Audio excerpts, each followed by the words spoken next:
接下来请收看中嘉新闻。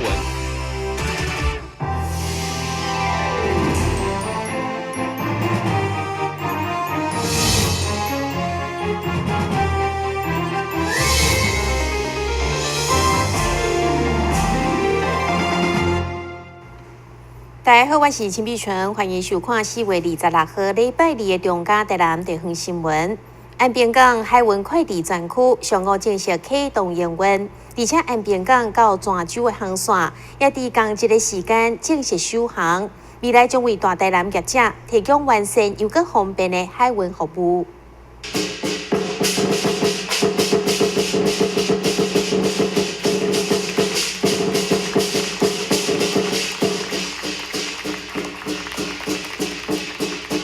各界侪侪贵宾的参与之下，共同用办喜事的心情来迎接安平泉州的航线首航，以及海运快递专区的开幕。由台湾港务公司自行经营管理的安平港海运快递专区，整合增设成都海运运输等相关业者，提供海运货物一条龙的服务。这里面结合了很多人包括交通部，包括台南市政府，包括航港局，包括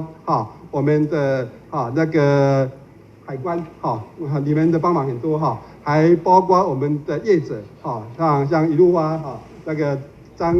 总张总还有我们的新竹物流还有我们很多的在地的业者这些把它串起来才有海运快递今天我们安平港海运快递跟台北港海运快递那个整个营运模式不太一样，将来这边如果营运成功的话，可能还会变成台北港海运快递的改革的一个方向，我们一直有这个压力，首航是一个开始，而不是一个永远能够维持，所以我们知道维持这个航线，这个整个海运快递的整个的营运是要很辛苦的，我们相信我们港务公司的团队会非常努力。医院近年来电子商务的快速发展，甲小三通航线业务的改变，加上分嘉南农业、工业的市场优势，该公司积极设立中南部唯一的海运快递专区，就是希望提供低成本、快速通关的服务。而这项理念也得到市府的支持。未来呢，我们一定要让它航行的很稳那航行的很稳当然最重要就是我们云嘉南各界，尤其是我们台南市大家的支持包括我们在场的这个安平工业区，或者是南科或者是科工区不管是工业的产品或农业的产品，我们大家都一起来支持今天我们经发局的方局长也有到来农业局的许局长也有在场我也希望我们市府相关局处一定要协助我们王董事长这边协助这个张董事长这一边。同时，安平港到泉州航线也由丰泽船务公司旗下的丰泽圆轮展开启航。未来一礼拜一摆的航班运送，将为大台南地区产业提供新的服务航线，经期待会当带动经济的发展。台湾新闻记者陈林根采访报道。市府劳工局上午特别结合3大产业以及6间大专院校高中职进行合作培育人才签署，鼓励基职学生先到企业去学习，取得员工的资历，再搁再利用夜间或者是假日到大专院校去取得大学的学历，创造政府、企业甲青年多赢的局面。食饭皇帝大是市府重要的施政目标，同时也是希望会当将人才留伫台南在地。对此，市府特别结合制造、物流、甲食品3大产业，甲邻近的大专院校、高中职共同签署产官学合作，希望让青年就学到等于是就业，在学习过程当中得到丰富的职场经验，会为企业找寻优秀人才。来见证我们台南市产官学联合签约的仪式，那我也祝福这个活动成功以外，未来能够嘉惠我们学生，也能够嘉惠企业。那这个产官学的培育在地的人才，目的刚刚大家都讲得很清楚，我不必重复。不过大概就是2句话，就是就业学业就业无缝接轨，然后解决学用落差大概目标就是这个样子。那我们有办法这样子推动这样的工作，我们特别感谢今天在场有校长有代表这次三官合合作案总共出现5件厂商甲6件高中职，一个大专以后联合签署，培育在地人才备忘录。不但帮助学生早日进入职业场所，也提供103个名额，让学子一边工作一边赚钱，减轻校费负担。但新闻架山林根采访报道。劳动发展署分嘉南分署委托台南市观光协会办理产业技术人才培训计划，结合协会伫观光、休闲、产业等等的资源，甲省官学界密切的合作，让学员伫毕业之后，得当成为优秀的专业人才，为台南的观光产业导入新的力量。3、2、1，请揭牌。由劳动部劳动力发展署分嘉南分署长柯成芳、台南市观光协会理事长尤义峰以及台南各大饭店甲旅游相关业者共同合办之下，105年度产业技术人才培训据点的计划正式向大家见面。希望透过该计划执行，会当连接产官学3方面，整合社会资源，掌握产业的趋势，建立人才培训的平台，以达到双赢的目的。结合长久以来在我们大台南地区对观光还有相关人力培训非常有经验贡献的台南市观光协会尤义峰尤理事长这边，那我们特别委托他们担任会馆执行单位那更深度的结合我们的产业界、学术界相关的业界。那除了相关的一个座谈，那我们从业界的人力需求角度出发那我们就积极的来打造这样一个人才培训的策略平台那我们就是希望可以来为我们这个观光休闲参旅的业界来培训更多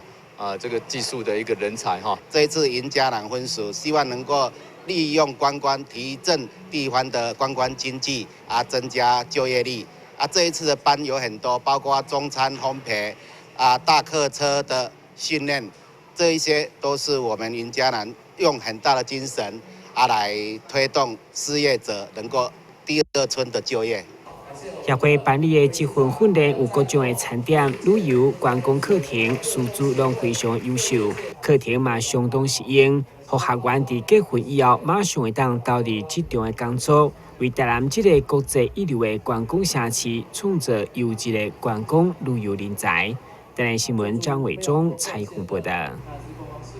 骨髓炎造成的空喙溃烂，定定会被误诊为蜂窝性组织炎。高雄荣总台南分院都有一位50岁患者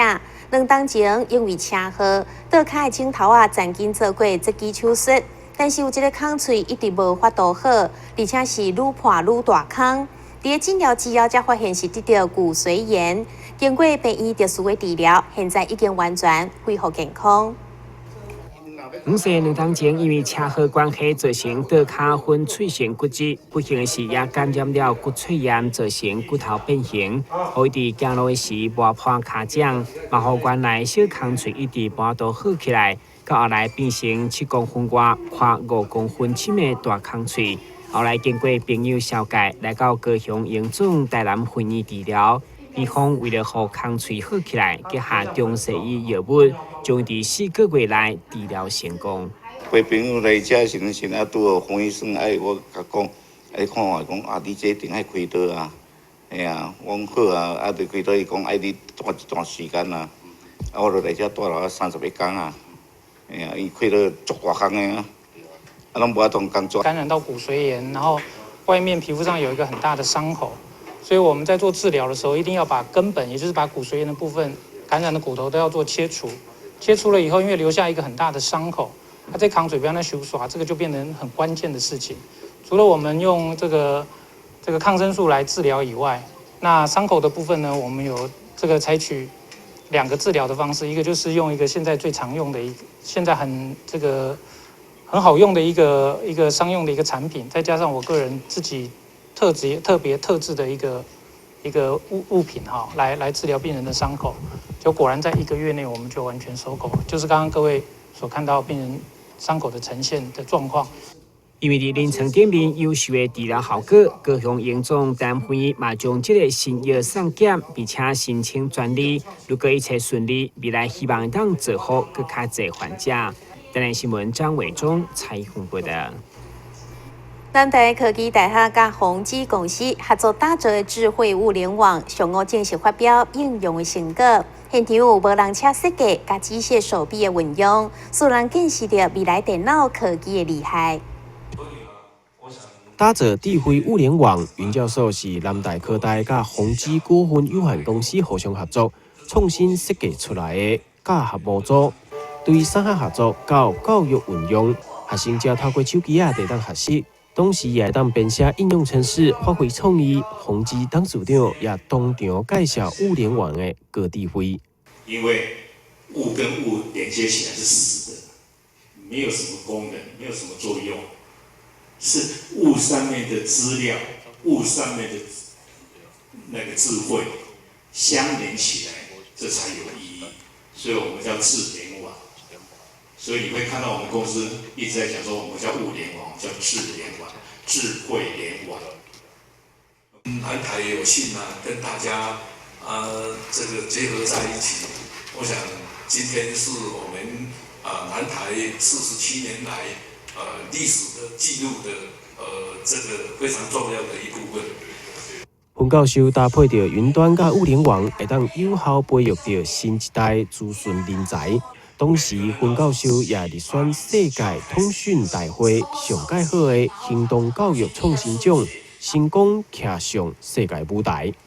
台南新闻网采访报道。休困者马上倒来新闻现场。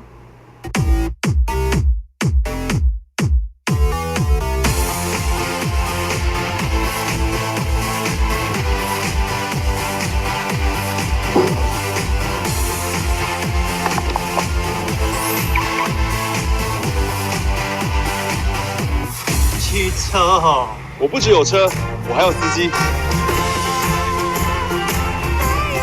认真负责人，酒后不开车。打开一本书，每页在发亮，文字变鱼儿，游在大海洋，充满了。欢迎你和我一起来收看《非读不可》，台南爱读册。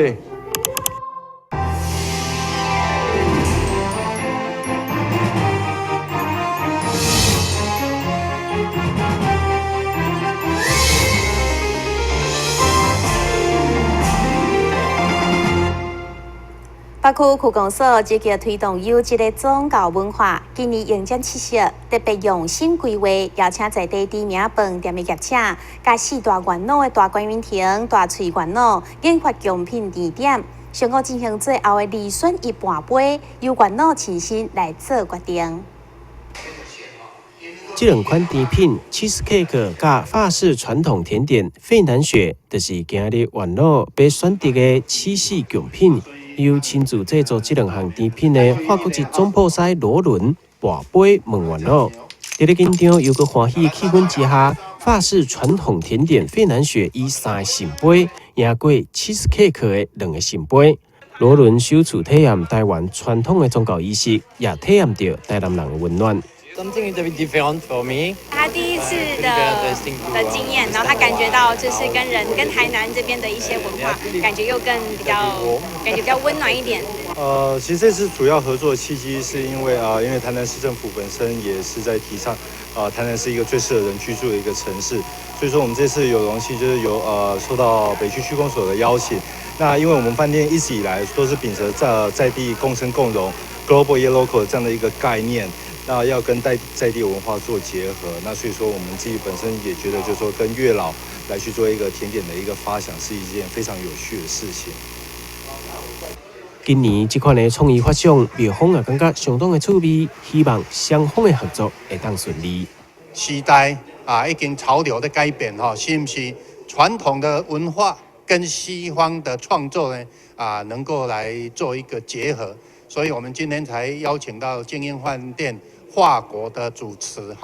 法国的读书来这些拿手的这个甜点浪漫的甜点呢来给我们的月老来做选择。做了2样啊，今天呢选了第2样，就是一样就是惠兰雪的这个糕饼啊。惠兰雪在法国呢是最浪漫而且最传统的一个糕饼的甜点啦，所以我们月老呢真的很厉害哦，他也知道是法国最流行、最传统、最受人喜欢的这个甜点就是这一项。东方的元老甲西方的甜点互相结合，相信会为今年的七夕带来更加侪浪漫的气氛。台南新闻网早采访报道。由市府文化局、台北教育大学、北苏美术馆以及法国的卢浮宫共同策划打开卢浮宫9号展览，将于4月30号开始展出。这届展览是由卢浮宫执行12档的计划成果，一档邀请一位漫画家进驻卢浮宫，完成208件的作品，全部拢会伫文化中心做展出。这届卢浮宫9号台南特展特别邀请策展人法布里斯瓦德到现场，向大家说明这届策展的理念以及作品的介绍。这届展览作品是由11位来自日本甲澳洲的漫画家，各自进驻卢浮宫一档之后，用了12档的时间完成作品。希望透过漫画家无同款的呈现方式，让所有民众会当用无同款的角度来了解到卢浮宫的作品。这一次的这个卢浮宫漫画展，它是继之前在台北展出之后，然后还来到了台南。那一共展出的是11个漫画家，那其中有法国跟比利时，还有2位日本漫画家的作品。然后这是一个卢浮宫的一个新的尝试，就在这10几年来，他们每一年都邀请1位漫画家到卢浮宫里头，然后他们有一个就是通行证，他们就是可以在任何的时候去卢浮宫里头参观，他们甚至就是白天晚上都可以。然后他们甚至也如果需要，也可以在那边过夜。然后他们就是可以在里头就是启发他们一个新的创作，然后有的是故事，那有的是一幅画，就是他们有他们自由的一个选择。对，然后就是这个作品就是一个新的卢浮宫想要透过漫画来重新就是让他们的作品可以跟当代有更多的对话的空间。这届展览为4月30号到5月22号，总共有208件的作品。台南市民享有100块的门票优惠，也欢迎有兴趣的民众把握时间到文化中心去参观。台南新闻郭博义采访报道。今年的台南艺术节依照主题“米粥古城”，发展出真侪种无同款的剧场形式。来自新北市的小剧场，都利用公车作为表演的舞台，结合鬼故事的表演，甲闯关游戏，2条公车路线。搭配红心庙、五花庙等等的古迹，要让参加的观众有一个全新的剧场体验。慢慢的往那道光走去，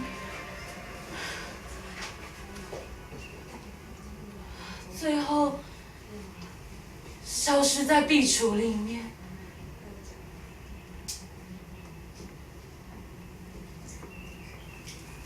今年的台南艺术节依照主题“米粥古城”，发展出各种无同款的剧场体验。来自新北市的小剧场，利用公车作为表演的舞台，结合鬼故事表演，也有闯关解谜，2条公车路线，搭配红心庙、五花庙等各大古迹。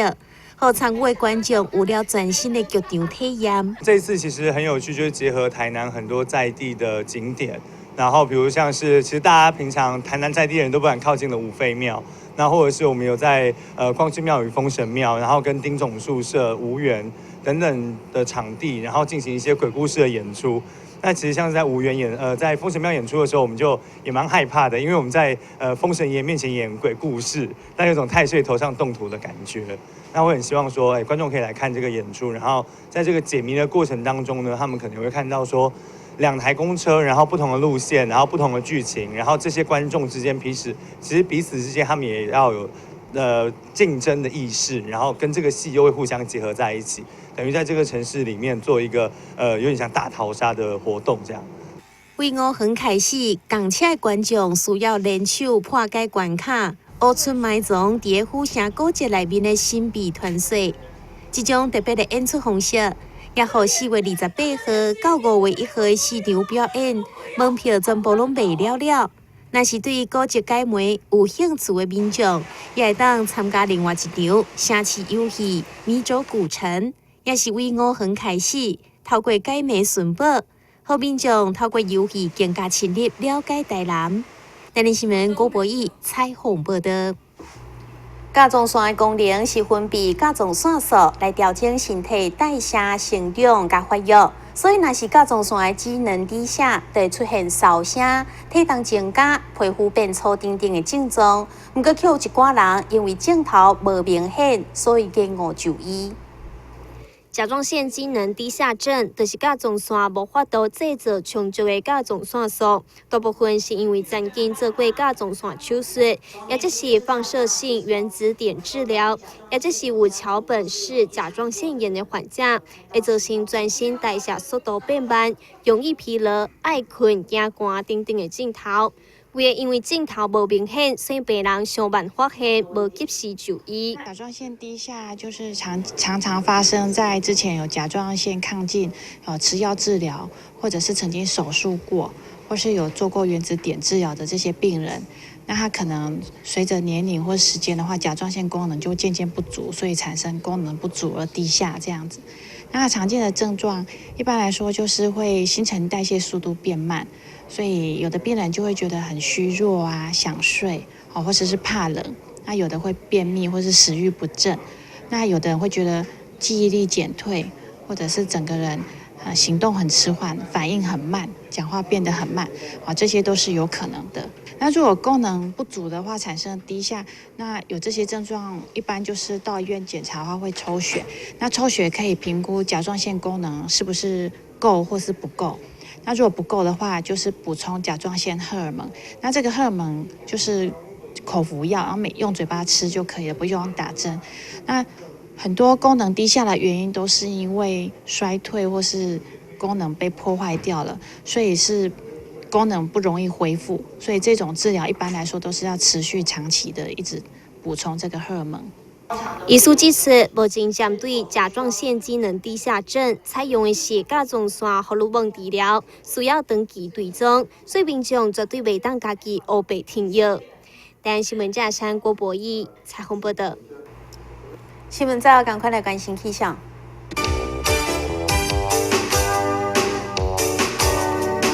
明仔载40分，第一站坡的天气，温度25度到30度，落雨几率有3成，海面平均风力4级到5级，上大阵风是7级。